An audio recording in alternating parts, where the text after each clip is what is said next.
Alright, my man, state your name and let them know you on Nickavelli TV. Yo, what's good, everybody? This is Marcus Payne, representing Bushwick, Brooklyn. I'm on Nickavelli TV, as you see it. Oh, shit. Brooklyn Rays. Got my favorite player on. This is my 23. This is my 23 right here. So, now, when you say that's your 23, what you mean by that? Oh, that's your Jordan. My favorite player, absolutely. All right. Okay. I feel you on that. Now, that goes to say, was you upset when your man did that finger roll instead of dunking? Absolutely. I would say there was 7 broken TVs outside of my house on my way to school from that game alone on one block. Very disappointing. Had nightmares about it. Are you serious about the broken television? I'm dead serious about the broken television. 7 broken TVs outside of my, and you know, back in the days, it was the TVs with the large backs, whatever. Yeah, 7 broken TV because again, he could have dunked it, and everybody was questioning why he laid up. And yeah, man, a lot of passionate Knicks fans. Damn. Yeah. I ain't know Brooklyn give it up like that. Shit, I was smashing the television because of Pat. That was a damn finger roll. Like, why he... Yeah, absolutely. But you know what? Still here. Look, stay loyal, stay true to that Royal Blue and Orange, man. All right. Now. Besides the finger roll, what did you like about Pat's game? I like his leadership. I like his toughness. He definitely brought that mentality, that winning mentality. He had Mason, Oakley had the hitters with him, and his ability to lead, regardless of that number 23 that was in the league, he still solidified himself as one of the best centers in the league. Truly, I looked up to him as a kid, practiced jump shots after him from free throw line, all, you know, his techniques and everything. I really, I admired the way his heart, his passion, and his love for the city. Even though he didn't bring a championship to New York, I wish that could have happened. But, you know, again, I definitely admired his leadership. Do you think the Knicks shitted on Patrick Ewing? From a coaching standpoint, absolutely. And I feel, honestly, as long as James Dolan is the owner of the Knicks, we would never have an opportunity to see Patrick Ewing coach the Knicks. You believe that? Absolutely. Okay. All right. So you think Dolan got something out for Pat? Dolan, not necessarily Pat. I think Dolan factors into a lot of business decisions because a lot of people want to play for NY, but the controlling factor and the things that he wants in terms of he wants to pick assistant coaches. Like, he doesn't want coaches to, lead without, ownership telling them what to do. And I think if Dolan would sell the team, I think we would have a lot of better decisions, or should I say more big talent free agents come over to this New York. Okay. Now, what you think about Steve Mills and Scott Perry? Steve Mills, I think that it's still early. I would say this year, this free agent class, or should I say as well as the draft pick, it will all ride on him this year. I think we already been through that 1 year and try to... all right, let me say this. You know we picked up RJ Barrett. Absolutely. You feel great about that? Absolutely. I think that was the bright spot. Even though we wanted Zion Williamson, I think RJ Barrett, they say Michael Jordan was drafted number 3. So you know what? I'm going to use that as motivation. Like, hey, we're going to find a diamond in RJ Barrett. He wants to be here. And I love to see that from a young individual. Like, he wants to be here. We can't put all of this on one 19-year-old kid, but the fact that he wants to be here and he loves being here, I can't ignore that. Absolutely not. All right. One hell of a college player as well. Okay. Now I'm gonna go back and forth from the '90s to today. Was you a fan of John Starks? Absolutely. He definitely had that bad game too for something at the 3-point line. But you know what? I would take him any day in terms of from point guards. Take him. I would take Derek Harper. Damn, that's a name I ain't had in a long time. What I'm saying? But again, they just had bad days. I still root for John Starks. He still gives me one of the greatest posters in Knicks history. Oh, you know, so, talking about the dunk. Absolutely. So now, who was the victim concerning the dunk? I want to see. You're gonna say Jordan, but you more so Horace Grant. I would say Horace Grant. You can say Jordan. Fuck that. Yeah, you know, 2 for 1, the more the better. But it definitely was something that, because you know, I got the Jordan on Ewing, the Pippen on Ewing. So that was my my get back. I felt you felt redeemed. Absolutely. Yeah. Now, were you, or do you remember? Is what I should say. Mm-hmm.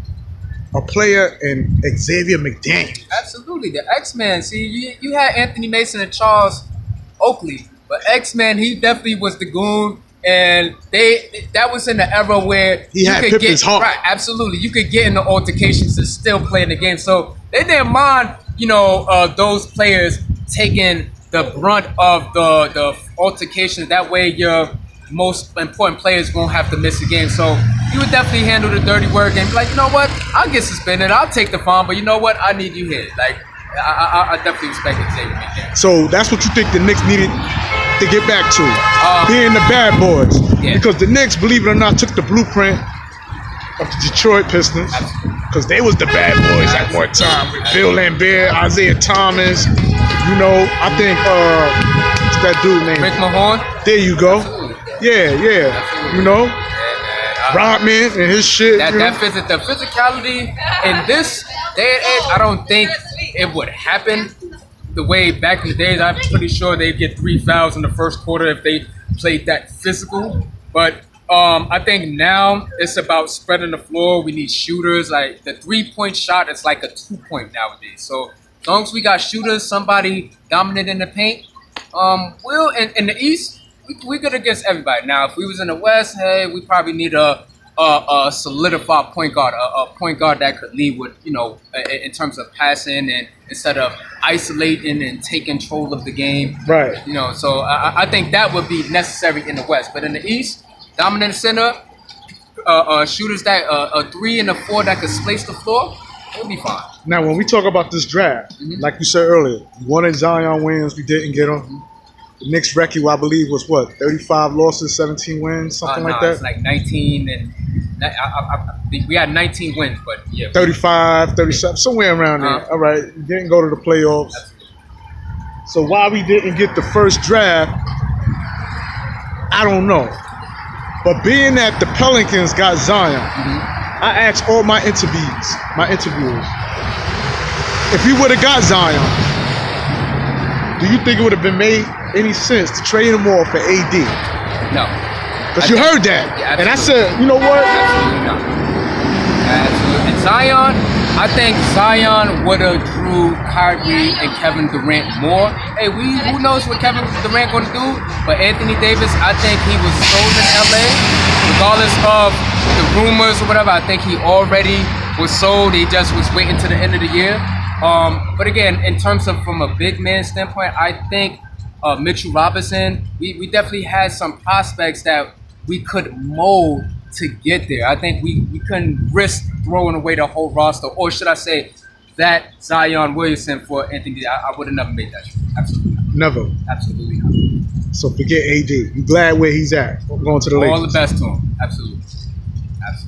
All right. And Zion Williams, do you think he ever going to come to the Knicks? Because he want to play for the Knicks. Yeah, I mean, during the draft, he said he's happy that he's playing for the Pelicans. I think he's happy that he's in. Mm-hmm. So I think he don't want to don't want contract obligations. Totally understand. Yeah. But this is a business, as we know, and it's all about how he performs in New Orleans and how he's well received. I mean, based off of how the city received him during the draft pick, they love him. They want him. They want to. I wouldn't say give him the keys to the team, but it's promising to have Zion Williamson on New Orleans. So I don't think he will be leaving anytime soon. I don't think so. You don't think he'll be leaving the Pelicans? I don't think so. And if he was, I wouldn't think he'll come to the Knicks. At least not in his prime. Maybe as from historic reasons, we get people past their primes ready to fall off the wagon. Nah. I mean, I'm glad we didn't take the Chris Paul trade, and that was like a sign, like we're not getting Chris Paul, like we rejected that trade because back in the days we would have took, like that's the sad part, we would have took Chris Paul based off of his experience instead of his performance, knowing that he can't play a whole season, but somebody would still pick them up, And So you telling me, I'm going back to what you said about Zion. You telling me that you feel Zion Williams is going to be a long-term career with the Pelicans? I'll say he's going to be there at least for 6 years. If he does come to the East, money talks. We know the Knicks is one of the most valuable franchises. It will be hard for me to make that decision based on vice president of operations and the owner as well. I think people want to come to contenders. So he's in the Pelicans. They're in a losing situation. So of course he don't want to lose. And if he's been in the system for so long where they keep losing and the Knicks haven't showed any progress in terms of a winning culture, then yeah, he's not going to want to come to me. So I could understand if we're winning, we're number 1, 2, 3 in the West, in the East, yeah, he'd probably come. I would say so. But if we're just barely making the playoffs or fighting for 4th or 5th seed, yeah, I think he'll have better options. I think. Well, I disagree, but I respect your perspective because today players ain't loyal. Yeah. So if they say, you know what, this is what I want, look at LeBron, man, how he left Cleveland, came back to Miami, left Miami. You know what I'm saying? Absolutely. From Cleveland to Miami, from Miami back to Cleveland. You had the fans out there burning his fucking jerseys just to go rebuy them when he returned. Like, insane. But let's keep this pushing, man. Let's talk about Knicks point guard. We are in need of a bona fide point guard. We almost did with Dennis Smith Jr. Some say we wasted a draft when we picked Frank Ntilikina. That we should have got a Dennis Smith Jr. from the gate. You agree with that? Or are you a fan of Frank Ntilikina? You look like you're cheering for fan. You're a cheering fan of Frank. I'm cheering for Kemba Walker. Begging for this guy for like the past 4 years, but his heart and soul is in Charlotte, willing to take less money. I feel like he could be so much to this team. I used to say John Wall, but he got, temperamental off the field issues that he needs to work out.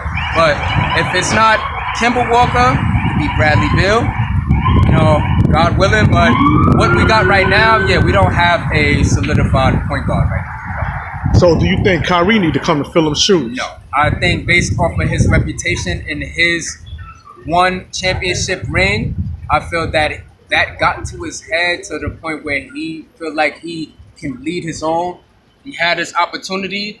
He actually got injured. That same team went 1 quarter away from the finals, and then they lose. He come back next year fully healthy, and then they lose the first round. It says a lot about his leadership, and I definitely won't want his.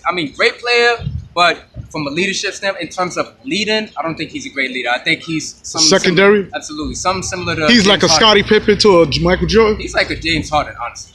He's a person that's going to give you the numbers, but winning in terms of and from wins and losses, I don't think it would transcend.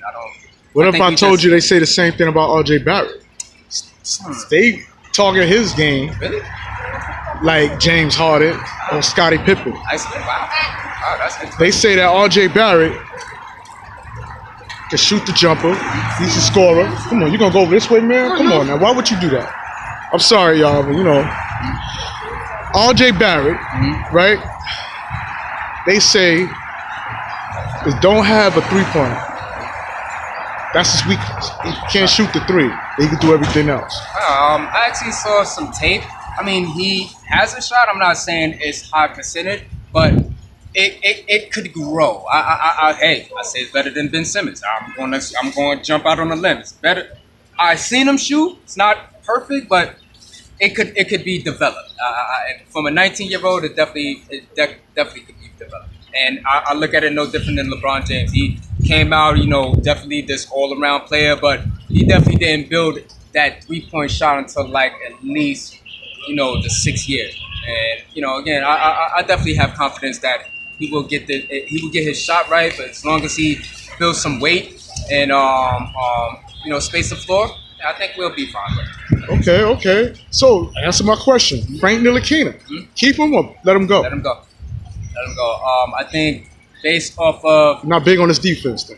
not his defense is actually great. It's about his offense because offense wins game, defense wins championship. We haven't gotten to the point where we're winning championships. We're trying to win games, and it's not effective. I mean, yeah, they bring him off the bench. You could blame coaching and trying to force him into the system, but I don't think it's working out. All right, now Chris Porzingis. He's no longer with us. Wanted the $10 million extension contract, didn't get it. He demanded to be traded. Who loss is it? Is it the Knicks' loss or is it his loss? I think it's his loss. Basically, after the injury, they didn't feel comfortable with giving him that extension because he didn't play out his potential, and he still was hurt. Clyde Frazier said, don't pay him until you know how he's going to perform. So I think it was his loss. I mean, we'll see what happens when he come back next year, but I think it's his loss. Yeah, and it cost us Trey Burke, Courtney Lee, and I believe someone else. Tim Hardaway Jr. Of them three players, who do you think should have remained on the Knicks? Burke. Trey Burke? Talk to me about Burke. Burke, his passion, he was an on and off switch. He give you a good game, give you that, but his determination, his hunger, because he's been through so many trials and tribulations. Like, you want those hungry players. Tim Hardaway Jr., he was a starter, went to Atlanta, had some issues, came back. Like, he didn't have that drive, like, in terms of leadership role. And I think in terms of, what's the other winners? Burke, Hardaway, Courtney Lee, just a journey person. He give you some minutes off the bench, but I think Trey Burke, he could have, I'll be honest, he could have been something like an Iverson. I really saw some of Iverson in him, but they just didn't want to give him the keys in terms of the lead. Yeah. Now, do you think the reason why Trey Burke was caught in the clinches was due to Frank Ntilikina? Like, they was confused on whether they was trying to force something in Frank Ntilikina that wasn't in him, that was already in Trey Burke? I think so, because Frank Ntilikina was a high draft pick, and I think they didn't want to just throw it away that easy, knowing how they got Trey Burke, I think, from D-League, and so they felt it was expendable because you already was given an opportunity. You should be grateful that you already. I'm just thinking from a business standpoint. Yeah. So they felt like it was easier to let him go business-wise than Ntilikina because it would have been GM. As well, if you would have had to let him go, you probably had to fire GM as well. I think that's probably what it was. It's either him or So, yeah. Moving right along, my man Dotson. You a fan of Dotson? Somewhat. I mean, I'm seeing a few of, should I say, Dotsons before. But again, based off of contributions, definitely could have been better. I know it's still early, but it's the system trying to get these high contract players minutes. So, I mean, I just felt like he was a victim of the system. So, I mean, based off of what we got now or what we going forward, if he's able to produce more, then yeah, I definitely look forward to it. But now, I want to talk about a player who kind of did his thing during the summer league. My man Kevin Knox. I thought he was going to get the Rookie of the Year. Kind of fell short, averaging just 12 points a game for his first rookie season. What's your input with Kevin Knox? Hard. I think pressure, hard.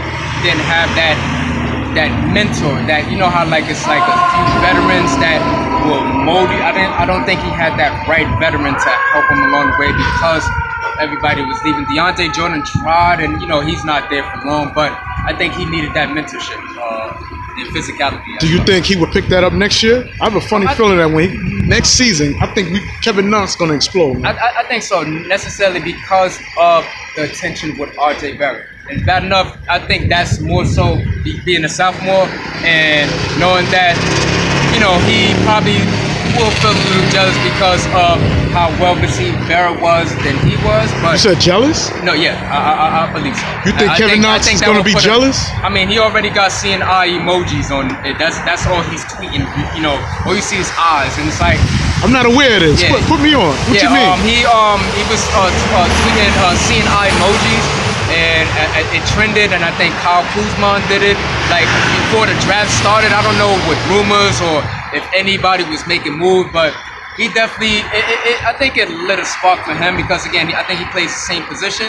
But hey, he's a higher draft pick as well as Barrett. But in terms of minutes, who's gonna fight for it? I have no idea, but I we'll see in some of these. So you feel that R.J. Barrett could very well take Yeah. Kevin Knox's spot, Absolutely. like Dennis Smith Jr. is taking Frank Ntilikina's spot. Absolutely. This is what I don't. Now this is the number one question I want to know. I know we wasted a draft for Frank Ntilikina. We could have got Dennis Smith Jr. But once we had Trey Burke, I thought that was enough. I think Chris Porzingis fucked us up Absolutely. with that forced trade, man. Because I feel if that would never had happened, there wouldn't be no Dennis Smith Jr. and Trey Burke would have been right there. Now, this is the question I want to ask you. Trey Burke or Dennis Smith Jr.? That's the $1 million question. I'm gonna go with Dennis Smith Jr. Who you going with? I'm going with Dennis Smith Jr. Over Trey Burke?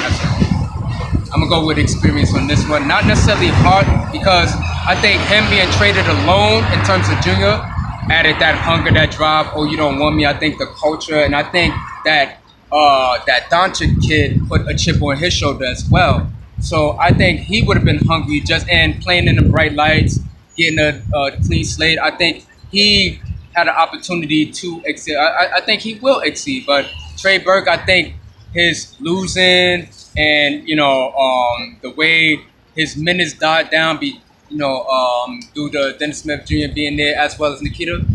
Yeah, I think I'll take the Smith Jr. over. All right. Moving right along, my man Mitchell Robinson. Averaging 3 blocks a game. Mm-hmm. Broke records in the summer league. Mm-hmm. You know? What do you think that man needs to do to improve his game? Because right now, the ceiling is... Yeah, it's not much. I mean, besides a jump shot, I would say, like mid-range. But I think he's done a great job for a rookie, should I say. Yeah. And I think it's only... Yes, absolutely. It only gets better from here. I think it's very promising. It definitely was one of the bright spots out of that terrible season last year. Right. So I definitely, in terms of a mid-range game, I think he don't have to do nothing more than what he already does. Okay. Now I want to talk about the season when we had Carmelo Anthony. We all know that Carmelo Anthony can't find a home in the NBA. Sad old deal. I'm hearing rumors that he might go out to China to play.